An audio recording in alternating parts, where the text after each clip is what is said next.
Olá a todos, eu quero com esse vídeo discutir o projeto de lei Escola Sem Partido, que eu acho que toca em alguns temas muito importantes e que tem gerado muito debate com razão na nossa sociedade. Em primeiro lugar, o que é o projeto de lei Escola Sem Partido? Em linhas gerais, é um projeto de lei que visa a coibir e acabar com a chamada doutrinação em sala de aula, pensando aí especialmente no ensino básico.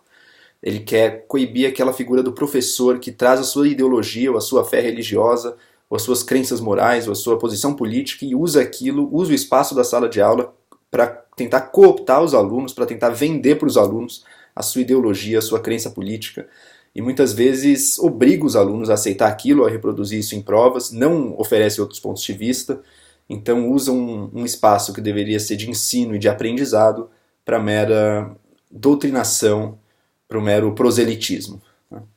O objetivo desse projeto de lei é combater isso. E ele tenta fazê-lo de duas maneiras.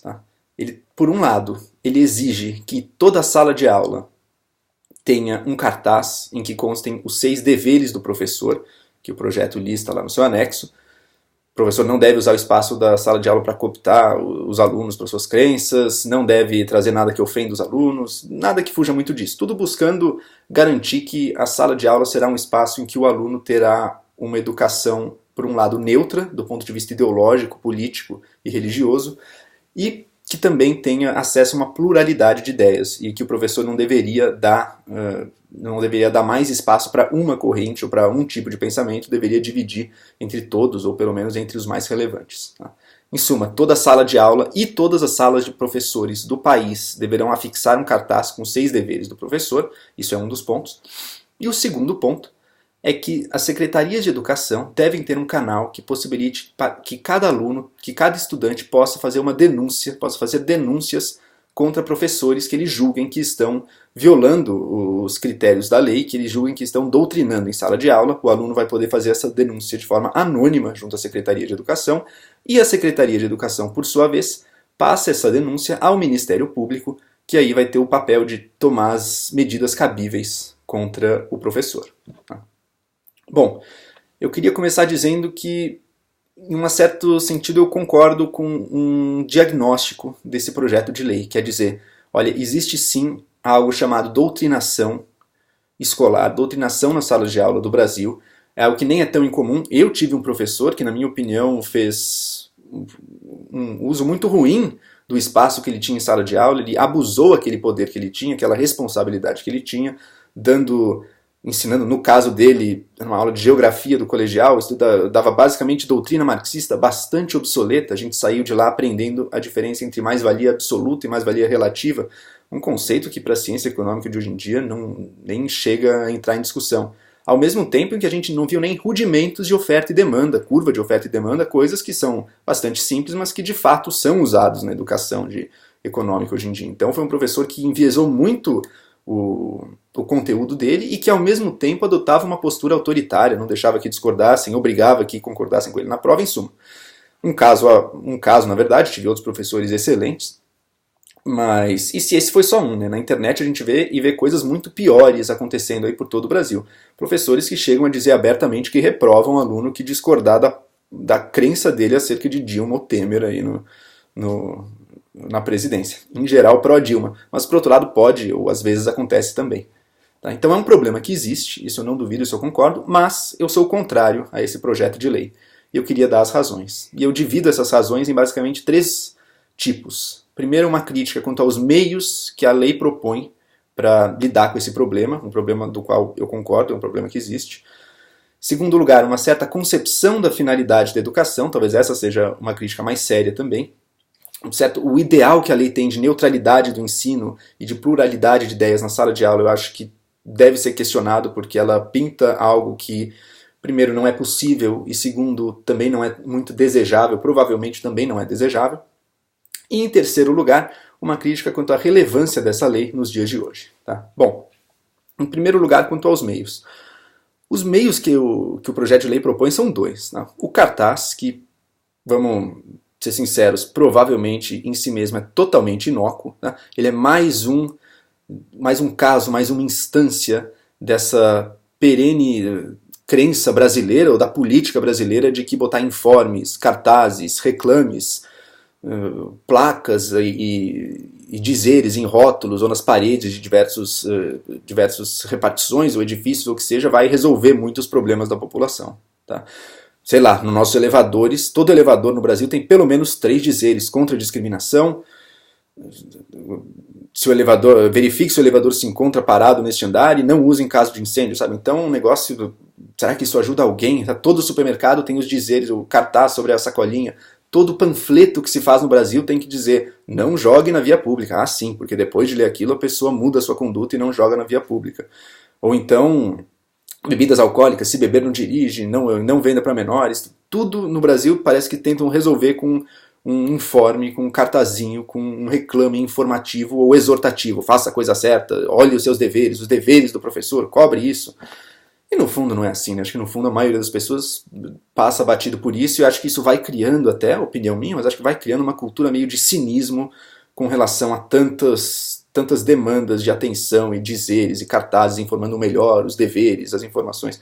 Acho que gera uma cultura mais de desprezo por isso até do que de respeito. No caso do elevador é clássico, né? Essa reação. Mas em suma, o cartaz em si mesmo, considerado em si mesmo, é uma coisa basicamente inócua. Teria um certo custo para as escolas, mas bem ou mal não é muito alto e poderia ser feito. Acho que por mais que alguém possa ser contra, como é o meu caso, também não é algo que, nossa, vamos nos levantar, vamos criticar isso, porque é algo muito pequeno, provavelmente seria inócuo.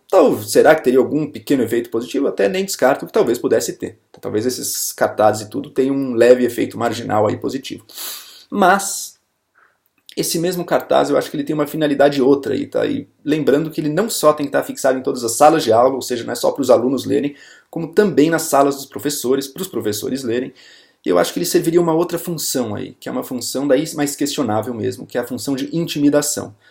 Que é uma função de que o professor esteja constantemente lembrado que ele está sendo policiado a todo momento para não descumprir os seus deveres, para não doutrinar em sala de aula, sendo que essa doutrinação é definida de uma maneira bastante ampla, como dar a sua crença política, religiosa, moral e ideológica sobre qualquer assunto para os alunos. Tá?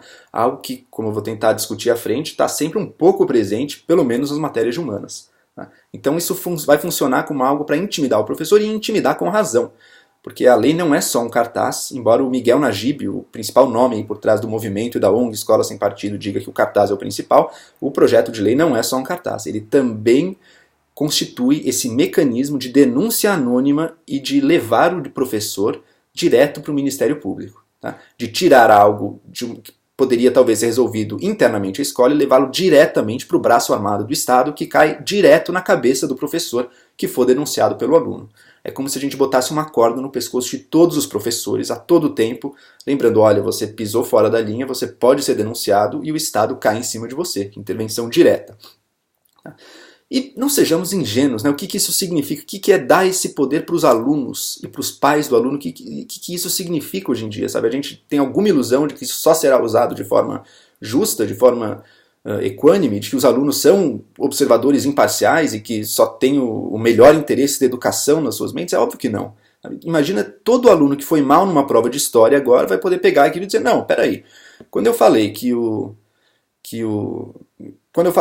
New Deal do presidente americano não ajudou a economia, o professor deu errado, não, ele está me dando uma visão particular dele aqui, existe outra visão que concorda com o que eu falei, então ele está me doutrinando, então eu vou processar esse professor. Ou quando eu disse que o Brasil, nas vésperas do golpe de 64, estava chegando perigosamente perto do comunismo, e ele deu errado, ele discordou, o professor está impondo a opinião dele sobre mim, vou denunciá-lo. Isso em casos em que ainda existe uma argumentação por trás, mas quantas denúncias totalmente espúrias, então, não poderiam vir de alunos que simplesmente se sentiram lesados, ou de pais de alunos cujos filhos queridos não podem ter ido tão mal. É óbvio que o professor tem que estar sendo injusto e tem que estar doutrinando, e criaria uma situação absolutamente absurda, né? Uma situação de que o professor fica severamente tolhido na própria capacidade dele de ensinar ou de corrigir um aluno. Né? Não quer dizer, claro, que o professor comece a ir para a cadeia por causa disso, nem quais seriam as penas, nem nada disso, nem que o Ministério Público vai ser tão tapado a ponto de levar tudo isso adiante. Mas essa possibilidade vai estar sempre em jogo, você vai ter dado uma arma poderosa nas mãos dos alunos, e que uma arma que dá um poder para eles fora do próprio sistema escolar, sabe? Que tira daquela instância de resolução de problemas e leva para a questão direta da intervenção do Estado e do braço armado do Estado em cima daquelas pessoas. Eu acho que isso Isso intimida de tal forma o professor que não apenas tolhe o abuso, compromete a própria aula normal e boa que deveria acontecer e que depende do professor estar se sentindo, obviamente, à vontade para dar para os alunos aquilo que ele estudou e aquilo que, em parte, sim, ele acredita. Porque se ele está dando uma aula, ele está ensinando algo, Paulo Freianos, que me perdoe, mas ele está ensinando algo que ele estudou e que ele considera que seja verdade. Claro que ele pode aprender, é uma via de mão dupla e tudo mais, mas o professor tem sim um conteúdo ali que ele julga relevante de ser passado e que se ele está naquela posição, supõe-se que ele estudou um mínimo e que, portanto, tem algum gabarito a mais do que o estudante para estar ensinando aquilo. Tá? Isso com relação aos meios. Então eu acho que essa escola sem partido, os meios que ela usa são completamente ruins para chegar nos fins que ela deseja chegar. Tá? Um deles, inócuo, e o outro, destruidor. Tentar matar um mosquito com uma bazuca, você causa um dano muito maior do que o que você está querendo prevenir ou curar. Agora, com relação aos fins também, acho que cabe discutir essa ideia de neutralidade da escola sem partido. Será que a educação, primeiro, pode ser totalmente neutra? Acho que todo mundo concorda que não, especialmente em humanas, não vai ter uma educação plenamente neutra. O professor, por exemplo, pode escolher diversos pontos de vista, diversas diferentes teorias acerca de um mesmo objeto, do golpe de 64, da crise de 29, do que quer que a gente, da Revolução Francesa ou de qualquer outro tema, vai escolher algumas correntes que ele julga serem mais relevantes. Tá? Só nesse trabalho de seleção, obviamente, já entrou aí a famigerada ideologia do professor, a crença do professor. E ele está, de certo modo, então, entre aspas, doutrinando os alunos porque ele não está oferecendo outros pontos de vista. Para pensar na crise de 29, você tem gente que acredita que foi uma coisa inerente ao capitalismo e que o capitalismo gera superprodução, ou sei lá o quê. Você tem uma outra teoria que diz que foi uma política monetária equivocada das autoridades monetárias e dos bancos centrais, ou do equivalente deles na época. E você poderia ter uma outra tese que já existiu realmente na história da economia, de são manchas solares que causam ciclos econômicos de ascensão e queda, e que é a atividade solar que manda energia para a Terra e que causa exuberância ou depressão. Tese que foi refutada, mas que já existiu e que um professor hoje em dia poderia considerar que é relevante ou não é relevante a partir de um juízo dele, um juízo que é necessariamente dele. Todas as questões históricas, nenhuma das questões históricas admite uma resolução 100% objetiva. Né? Você tem acesso ao documento, você tem limites dos tipos de interpretação possíveis, mas você tem um grau aí, um espaço aí para formular diferentes narrativas e explicar os mesmos fatos de diferentes maneiras. O professor vai trazer as que ele considera mais relevantes. Esse é o primeiro passo. Acho que até aí, de certa forma, pelo que eu andei lendo, o Escola Sem Partido reconhece, não dá para dar todas, tem alguma seleção, então naturalmente tem alguma ideologia do professor por trás, mas mais do que isso, imagina uma aula em que o professor se limitasse a dar diferentes teses, diferentes narrativas, diferentes interpretações dos mesmos fatos, sem defender nenhuma. Tá? Então, olha, existem alguns autores que acreditam que a causa da crise de 29 foi essa, outros que acreditam que é essa, aquele pensador X diz que é isso, o outro diz que é aquilo, e o professor se mantém totalmente neutro. Primeiro, é inverossímil que ele seja capaz de dar todos os pontos de vista com a mesma densidade, com o mesmo tempo, porque ele, na carreira dele, estudou certos pontos de vista e certas narrativas e certas interpretações, muito mais do que outras. Tá? Mas, em segundo lugar, seria desejável uma aula assim? Eu nem nego que pode ser uma experiência interessante, às vezes, uma aula em que o professor tente ser totalmente neutro e só jogue diferentes teorias, mostre diferentes argumentos e deixe os alunos resolverem. Mas eu discordo totalmente de que esse é o modelo, ou ainda mais, o único modelo aceitável de aula. Na maioria dos casos, uma aula de história ou de qualquer ciência humana envolverá o professor sim se colocando e dando a opinião dele sobre um assunto, mas dando uma opinião abalizada em argumentos que ele considera serem os mais fortes, e nos documentos, e nas evidências, e nos indícios que ele julga serem os mais determinantes. Essa é a diferença entre um professor doutrinador e um professor sério. Não é o fato de o professor sério não defender um ponto de vista político, moral, religioso, nem nada disso. É dele ser capaz de defender não com base na mera asserção da sua própria autoridade, na imposição de algo, mas com base em argumentos que ele julga serem os melhores e estimulando os alunos a lidarem com aquilo de uma forma crítica. Tá? Mas não é um certo ideal de neutralidade que pauta ou que deve pautar as aulas. Uma outra aula seria até interessante de ver se é assim, mas de forma alguma eu concordo que esse seria o critério, um objetivo a ser minado, a neutralidade do professor. Não, o professor está ali se colocando e é natural que a forma como ele se coloque, os argumentos que ele dá e as posições que ele defende, e as posições incluem sim questões certamente políticas, certamente ideológicas, muitas vezes morais, Revolução Francesa, pô, impossível falar dela sem falar de questões morais. Quantas pessoas morreram? Será que o pensamento iluminista engendrou os massacres do terror ou será que foi um desvio dela? Tá aí toda uma discussão, será que aquilo valeu a pena ou não valeu a pena? 1 milhão de discussões relevantes e que o professor sim é chamado a se colocar e deve se colocar, se assim julgar relevante. Então, quer dizer, o ponto de vista, o viés, a ideologia do professor está presente. E ele não está doutrinando ao fazer isso. Então, acho que o Escola Sem Partido tem uma visão muito relativista do que deve ser o papel de um professor. Sabe? Um professor que simplesmente dá diferentes leituras sem escolher nenhuma, está ensinando o relativismo para os seus alunos, em certa medida. Não ensinando relativismo, mas está adotando uma postura relativista que, de forma alguma, eu vejo como sendo a única, aceitável ou a melhor de todas. Tá? É uma entre tantas possíveis. E, então, portanto, discordo também com relação ao fim que essa Escola Sem Partido quer atingir. Esse ideal de uma aula totalmente neutra e dessa pluralidade igualitária de ideias é falsa. Ela não é nem desejável e ela também, na prática, é muito improvável de se verificar porque o professor tem a sua história e aquilo que ele traz. Se a gente acha que os professores pendem muito à esquerda, e é verdade, então que tal a gente olhar para esses cursos de pedagogia? Que tal não oferecer alternativas a eles, as licenciaturas e os cursos de pedagogia que, como a gente sabe, tem muito absurdo que acontece neles e são, sim, tem um viés esquerdista e muitas vezes bastante rasteiro ali por trás. Mas queremos melhorar? Então vamos melhorá-los, não vamos tentar punir o professor que saiu daquilo. Vamos, que tal oferecer cursos diferenciados de formação para os professores? Que tal oferecer outras alternativas? Isso do ponto de vista do professor.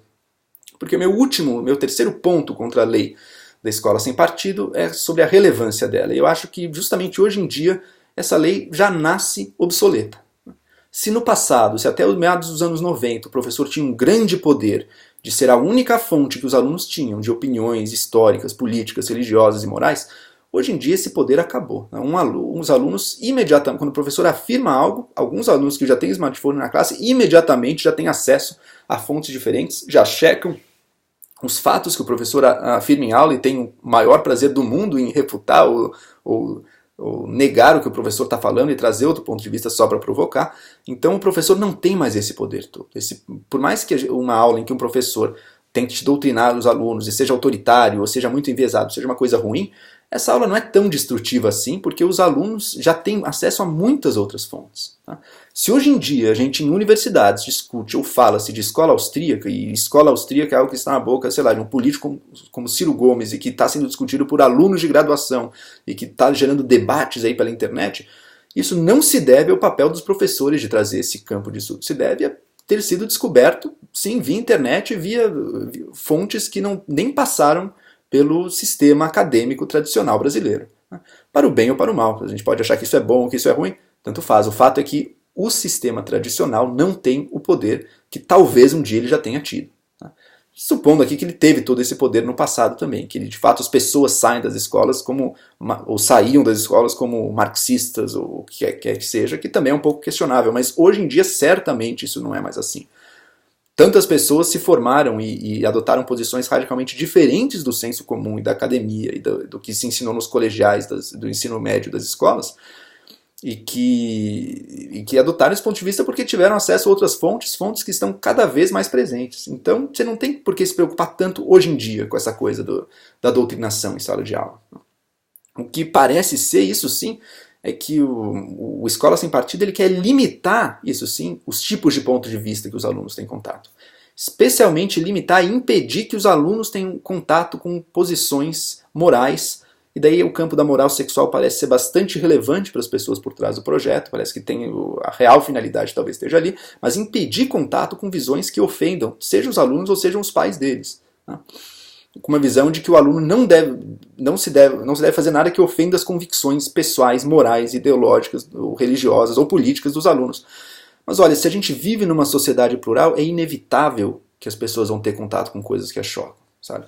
Como é que uma escola que está se propondo a ensinar sobre vários temas para os alunos, dar uma educação completa, vai falar sobre vírus da AIDS, vai falar sobre DSTs e vai ou não dar opinião sobre a eficácia da camisinha, por exemplo? Imagina que porque um aluno não pode ouvir falar daquilo, ou ficaria chocado, os pais de um aluno ficariam chocados, em geral o aluno nem liga tanto assim.